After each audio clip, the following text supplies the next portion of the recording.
Hi, I'm Ashwin. So this is for the assignment two of the ethics course.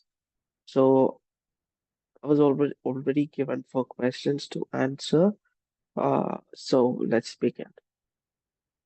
Uh, I'll be I'll be discussing the various challenges that David faced in his first month as the CEO at Autobots Corporation.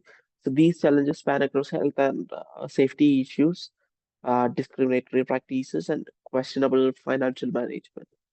So let's get into that. So the first question is to get three legal issues and six ethical issues. So when we look into the legal issues, the first legal issue I would say is safety violations and inadequate training.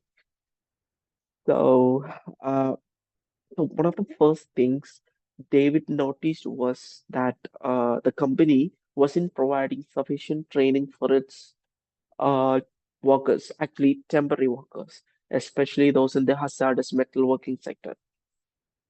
So according to the Workplace Safety and Insurance Board, which is also known as WSIP, the industry standard is 8 hours to 2 weeks of training, depending on on the complexity of the job.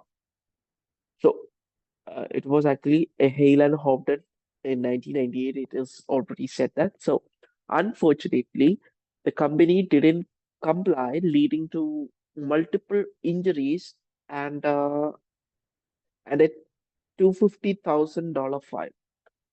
So this is not only breaks the law, but shows a troubling lack of concern for employee safety.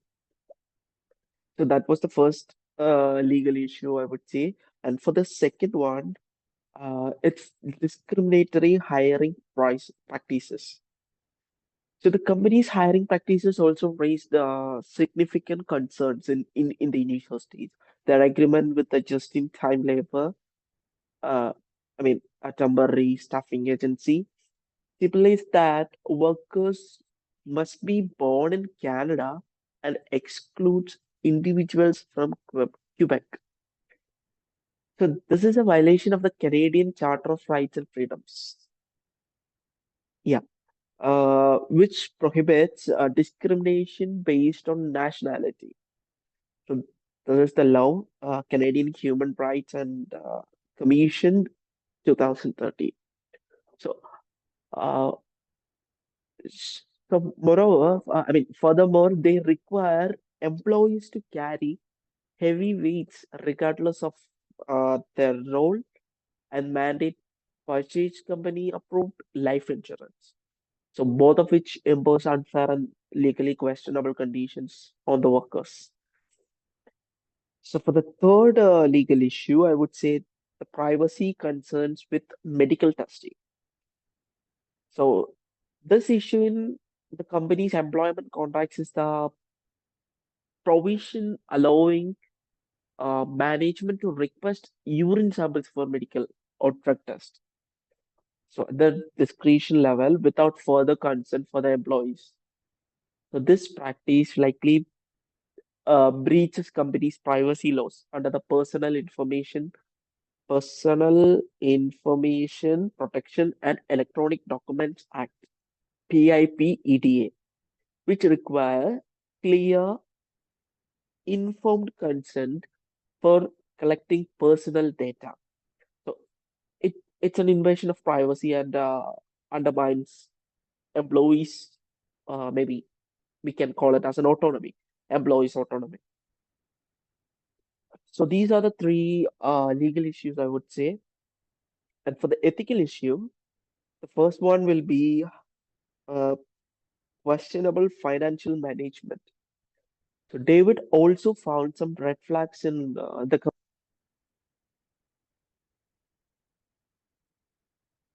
the company had recently switched from a national auditing firm to a smaller local one.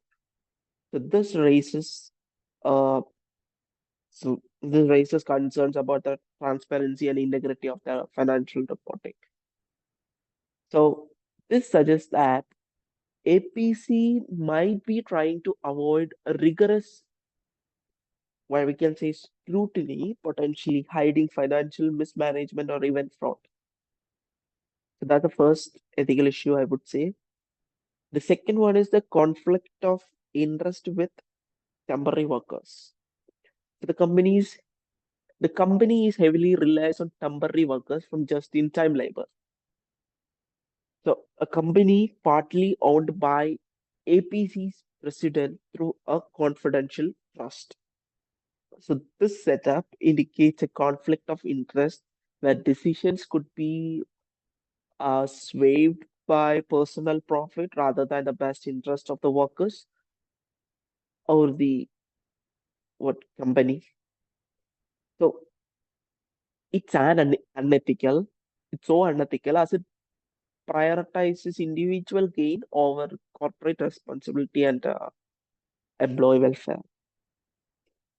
So for the third ethical issue, I would say high employee turnover. So the company has a high turnover rate among its temporary workers. To maintain a steady workforce of 350 to 400, they have to cycle through about 1,500 workers. So this indicates poor working conditions and job insecurity. So which is not only demoralizing employees, but uh,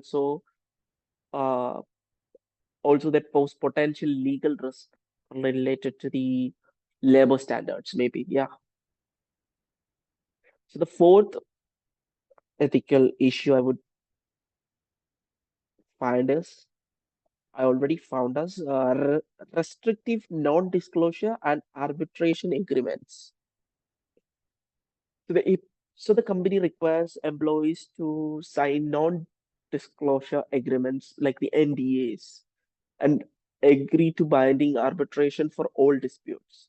So these practices are not legally questionable, but also ethically problematic, as they can prevent employees from seeking justice or reporting unethical activities. So this is a way for the company to avoid accountability and control its workforce. So the fifth one is unfair compensation and benefits. Yeah, unfair compensation and benefits. So when we look into the compensation and benefits of the workers, there's a significant disparity in pay and benefits between former union employees and current. Uh,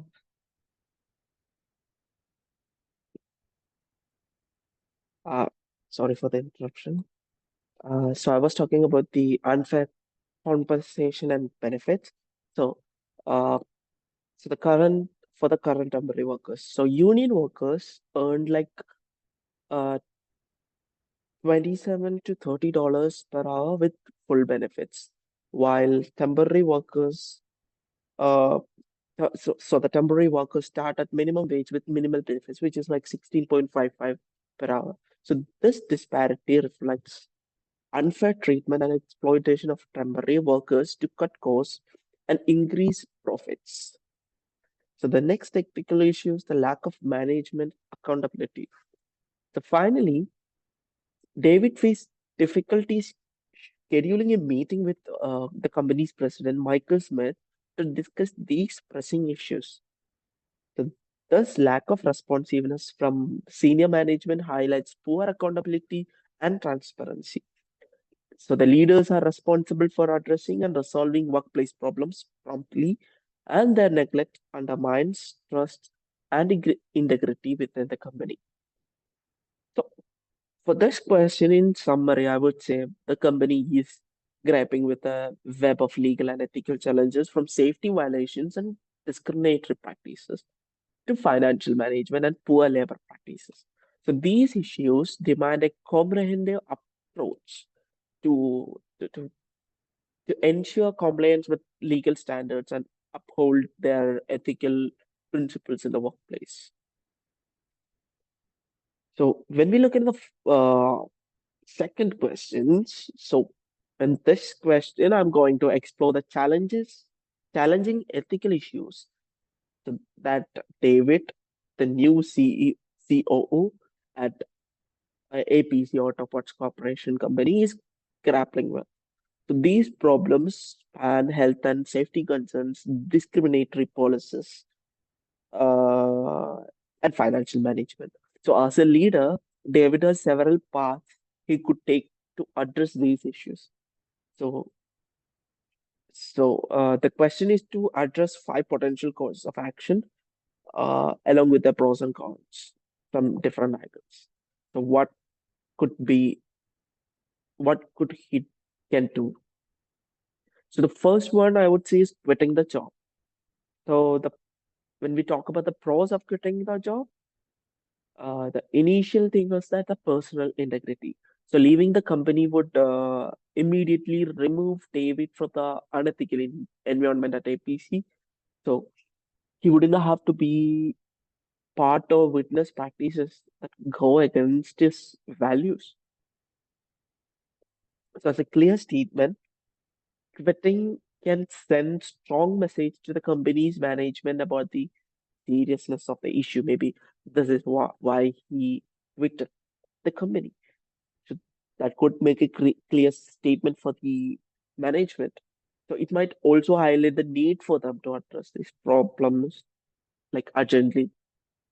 So when we look into the negative side of this, the cons, the first is I would say avoiding the responsibility by walking away. David might be seen as shirking his duty to try and fix the problems from within. So it could be viewed as an abandoning the workers who rely on him a for a positive change. Maybe they are looking for a positive change, but he's just avoiding his responsibility and moving out. So there is also a career impact that could happen for him because the future employees might see his resignation as a lack of resilience or commitment. This could potentially affecting his career trajectory, maybe. Yeah. So the reference, so I've taken the reference from Morrison A 2014, Ethical Leadership, the book Ethical Leadership, a Review and Future Directions, the Leadership Quarterly. This is the reference that I have took. So for the second one, I would say reporting to regulators. So the two main things for this is promoting justice, like reporting the company to regulatory bodies uh, like Ontario Ministry of Labour or the Ontario Provincial Police aligns with ethical principles. So this could force the company to comply with laws regarding safety and fair employment. There is another issue that employee protection. So this could so this action could protect workers from ongoing unsafe and unfair practices, making it a strong stand for the rights. And when we look into the cons of this, the negative side, it's the retaliation risk. So David might face backlash from the company's management, potentially like uh, removing him from his job and professional reputation. Yeah, that could happen. And a delayed impact. The second is a delayed impact. Regulatory actions can take time to materialize. So, and the immediate conditions for workers might not improve quickly. So it might take some time. So I've taken this from a reference. It can take as a reference like Trevino LK Brown and ME 2004, the chapter Ethical Leadership, a Review and Future Directions, the Leadership Quarterly. So the next thing is conducting an internal investigation. The positive side is like being a proactive leadership. So by initiating an internal investigation, maybe David can gather facts and work to address the issue from within the company. So this shows proactive leadership and commitment to improving conditions for the employees.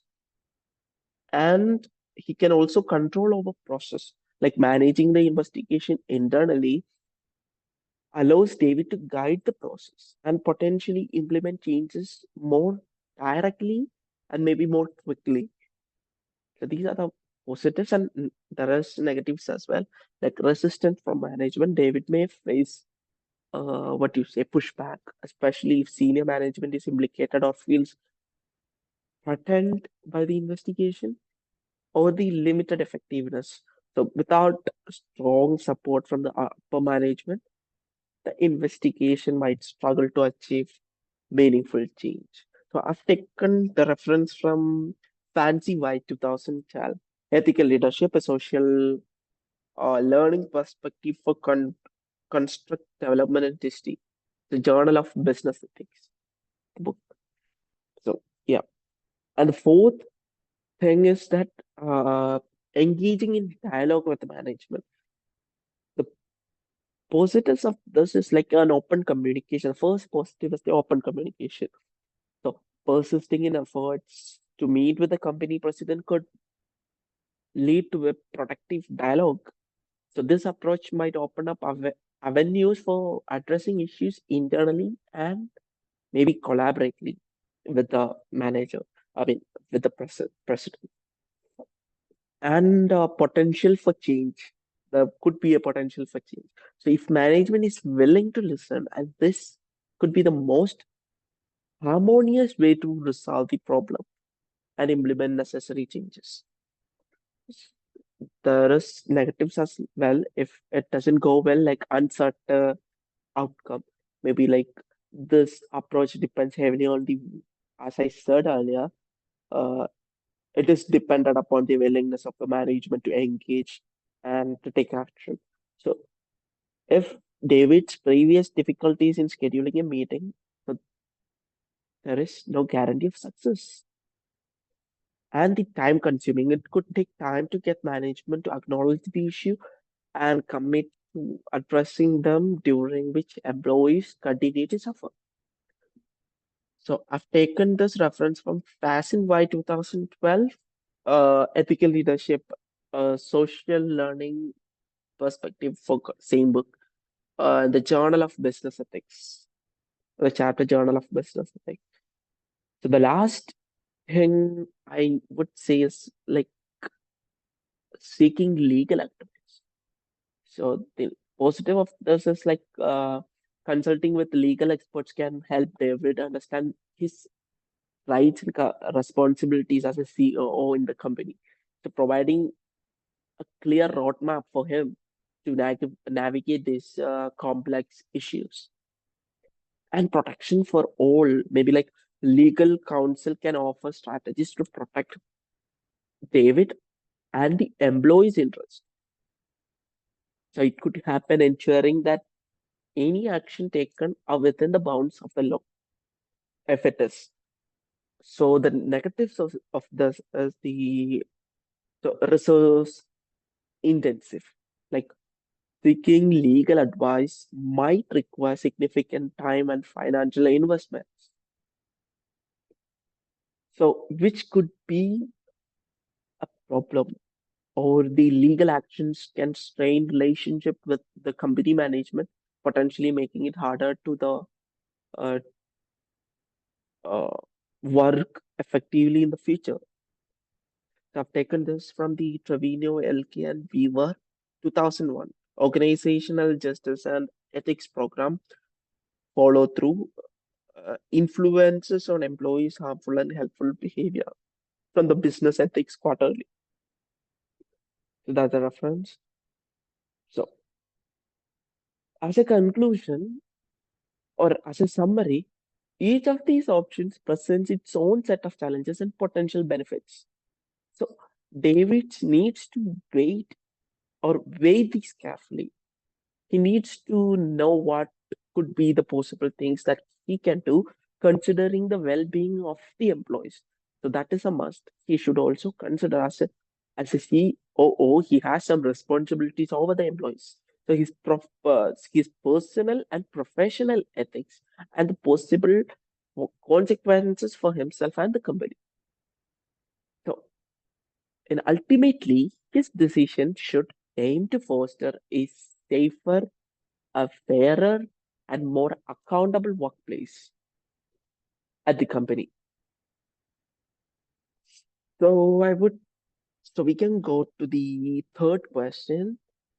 So for the third questions, so I wanted to discuss the ethical challenges currently facing the company. So these issues doesn't just arise from out of nowhere. They stem from deep-rooted business and organizational practices. It's like come from the bottom of the company, from a small employee to the upper management. So we can look a closer look at this. So I would say the first is leadership and management approach. So when we look into the short-term profit focus, one of the primary drivers of the company's ethical issues is the leadership's focus on short-term profits. So to cut costs, company replaced the company, actually replaced its uh, unionized workforce with temporary workers.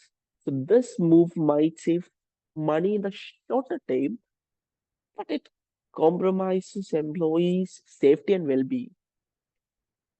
So it's clear that prioritizing immediate financial gains over long-term stability and employee welfare is at the heart of many of APC's problems. And if you look at the lack of executive accountability, so in addition to that, the leadership at the company seems to be lacking in accountability. Let's say, for example, if uh, when David tries to discuss critical issues with the company president, he found it almost impossible to get a meeting. So this unavailability signals a failure in communication and leadership. So effective leaders need to be accessible and ready to tackle serious issues head on. And the second one is the discriminatory hiring practices. So it's like an unfair restrictions. So the company's contract was just-in-time labor, includes discriminatory hiring policies. So they exclude workers based on where they are born, like if he's from Canada, but exception with the Quebec, and even impose restrictions related to marital status. So these practices not only violate labor laws but also create an unfair and hostile work environment. So everyone deserves a fair shot of employment, regardless of their background. And the invasive medical tests. So additionally, the company's requirement for employees to undergo medical tests without explicit consent is actually a troubling thing. So it violates privacy rights and erodes maybe trust between management and staff. So employees should feel respected and secure, not treated as though their personal health data cannot be demanded like at any time. So third one is financial management. So it's like it's a simple thing, a questionable auditor team. So the company recently switched from a large national auditing firm to a smaller local firm. So this decision raises eyebrows because it suggests a possible attempt to avoid rigorous financial scrutiny. So transparency and accountability in financial reporting are crucial, and any hint of trying to hide financial details can damage investor confidence and lead to serious legal consequences. So the last and final one I would say is the neglect of employee well-being. So the company's neglect extends to its approach to human resources. As we can see, they are not investing enough in employee training and development. Proper training is essential, not only for safety, but also for the job satisfaction and productivity. They need to train the new employees. So failing to provide the adequate training can lead to higher turnover and lower productivity, maybe. So it's a short-sighted strategy that harms both the employees and the company in when we look into the long term, because for the employees, they they are not trained to do the work, and for the company, the productivity hence, since they are not trained, the productivity will be less. So in summary, the ethical issue at the company are deeply rooted in several organizational flaws: poor leadership, discriminatory practices, uh, financial mismanagement, and a lack of concern for employees' well-being. So, to move forward for the company needs a significant shift in its organizational culture and values. So, what to do? Embracing transparency, accountability, and ethical decision making at every level is essential. So, if these issues are not addressed, the company risks not only its reputation but also its overall viability, so, while continuing to harm employees and stakeholders. So that's the answer for the third question. And for the fourth question, what's the so how so the ideas.